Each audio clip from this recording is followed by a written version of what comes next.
एक लड़का बगीचे में खेलते समय एक छिपकली की पूंछ उठाता है। उसके पिता उसे बताते हैं कि यदि वह पूंछ को मिट्टी में गाड़कर एक जादुई मंत्र बोलेगा तो वो जीवित हो जाएगी। पिता ने तो ये केवल अपने बेटे को समझाने के लिए एक झूठ बोला था, लेकिन इसके बाद से बेटा शियाओ शियांग रोज मिट्टी में बैठकर उस छोटी सी कब्र पर मंत्र जपता था। एक दिन पिता शियाओ शियांग को सच्चाई बताने ही वाले थे कि उन्होंने देखा एक छिपकली वहाँ से बाहर निकल आई। ये देखकर उन्हें अविश्वसनीय लगा, लेकिन फिर भी उन्होंने सोचा कि ये बस एक संयोग है। इसके बाद आदमी काम के लिए कंपनी चले गए। दोपहर में उन्हें पुलिस का फोन आया कि उनकी पत्नी और बेटे का एक्सीडेंट हो गया है। शियाओ शुआई जल्दी से अस्पताल पहुंचे, जहां उन्होंने देखा कि उनका बेटा बेहोश है और उसका इमरजेंसी इलाज चल रहा है। लेकिन ईसीजी मशीन पर बेटे की जीवन शक्ति खत्म हो गई और डॉक्टर ने मजबूरी में उसे मृत घोषित कर दिया। तभी अचानक आकाश से एक बिजली गिरी, जिससे कमरे की बिजली चली गई। थोड़ी देर बाद ईसीजी मशीन फिर से चलने लगी और चमत्कार से शियाओ शियांग बच गया। शियाओ शुआई को कुछ समझ ही नहीं आया। जब बेटा जागा तो उसने अपनी माँ के बारे में पूछा कि वो कहाँ है, लेकिन एक्सीडेंट के दौरान गंभीर चोट लगने के कारण शियाओ शुआई की पत्नी की मौके पर ही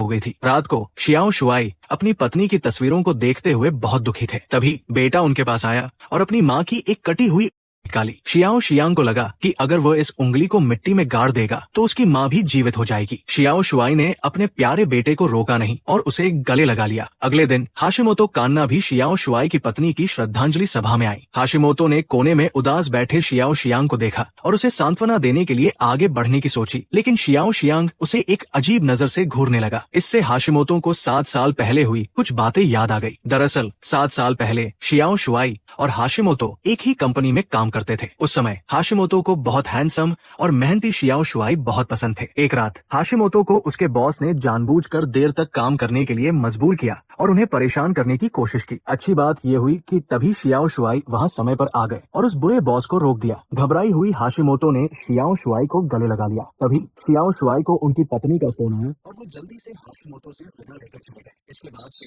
हाशिमोतो के साथ अजीबोगरीब घटनाएं अक्सर होने लगी। उन्हें बेवजह नाक से खून आने लगा और उन्हें लगातार अज्ञात लोगों के फोन आने लगे, जिसमें दूसरी तरफ सिर्फ एक खाली आवाज आती थी। शियाओ शुआई को उस दिन मदद करने के लिए धन्यवाद देने के लिए हाशिमोतो उनके लिए उपहार लेकर गई। लेकिन तभी शियाओ शुआई को खबर मिली कि उनका बेटा पैदा होने वाला है और वो तुरंत अस्पताल के लिए निकल गए। रात को हाशिमोतो को फिर से एक रहस्यमय फोन आया। पहले तो उन्हें लगा कि शायद बॉस बदला लेने के लिए कोई शरारत कर रहा है, लेकिन इस बार फोन पर एक महिला की आवाज आई जिसने उन्हें पास न आने के लिए कहा। जैसे ही हाशिमोतो ने पीछे मुड़कर देखा, उन्हें आईने में एक अजीब जब उन्होंने कमरे में पीछे देखा तो वहाँ कुछ नहीं था। हाशिमोतो को समझ नहीं आया कि क्या हो रहा है, इसलिए उन्होंने सारी बातें अपने एक सहकर्मी को बताई। जब दोनों काम पर लौटे तो शियाओ शुआई अपने नवजात बेटे और पत्नी के साथ कंपनी आए। हाशिमोतो ने भी शियाओ शुआई के बेटे को आशीर्वाद देने और देखने की इच्छा जताई। तभी शियाओ शुआई की पत्नी मियुकी ने वही आवाज निकाली जो अज्ञात फोन पर आई थी। घर लौटने के बाद हाशिमोतो ने इंटरनेट पर जिंदा इंसान के बुरे इरादों के बारे में एक लेख पढ़ा। ठीक उसी समय उनके घर का दरवाजा अचानक खुल गया और फिर कमरे की चाबी अपने आप नीचे गिर गई और उनका फोन फिर से बजने लगा। हाशिमोतो को लगा कि ये उनकी सहेली का फोन है और वो उसे वो चीज बताने ही वाली थी जो उन्होंने पता लगाई थी, लेकिन अचानक दूसरी तरफ से फिर से मियुकी की आवाज आने लगी। अगले ही पल कमरे की बत्ती अचानक बुझ गई। हाशिमोतो ने जल्दी से मोबाइल की टॉर्च ऑन की और मुड़कर देखा तो उन्हें मियुकी जैसी दिखने वाली एक औरत दिखाई दी। डरी हुई हाशिमोतो कोने में छिप गई और लगातार माफी मांगने लगी, ये कहते हुए कि वो खुद ही नौकरी छोड़ देंगी और कंपनी से चली जाएंगी। इसके बाद कमरे की बत्ती और बाकी सब कुछ सामान्य हो गया। अब 7 साल बाद के समय में हाशिमोतो को ये पता चला कि मियुकी की कार एक्सीडेंट में मौत हो गई है, लेकिन वो ये नहीं जानती कि ये सब अभी खत्म नहीं हुआ है। उसी समय शियाओ शियांग हर दिन बगीचे में बैठकर अपनी माँ की कटी हुई उंगली के ढेर पर मंत्र जपता रहता है। एक दिन शियाओ शियांग ने उत्साह से अपने पिता को बताया कि मिट्टी का ढेर बड़ा होने लगा है। शियाओ शुआई को ये बहुत अजीब लगा और उन्होंने अपने बेटे को रोकना शुरू कर दिया और उसे खींचकर कमरे में ले गए। कुछ दिनों के बाद शियाओ शुआई ने देखा कि मिट्टी का ढेर हिलने लगा है और उसमें से कुछ बाहर निकलने की कोशिश कर रहा है। शियाओ शुआई को विश्वास नहीं हुआ और उन्होंने मिट्टी हटाई और अंदर से रेंगते हुए हाथ को देखकर डर गए। वो जानते थे कि उनकी पत्नी की मौत हो चुकी है, इसलिए मिट्टी के अंदर निश्चित रूप से कोई राक्षस है। शियाओ शुआई ने जल्दी से पास में पड़ी एक लकड़ी उठाई और उसे जोर से मिट्टी में घूम दिया,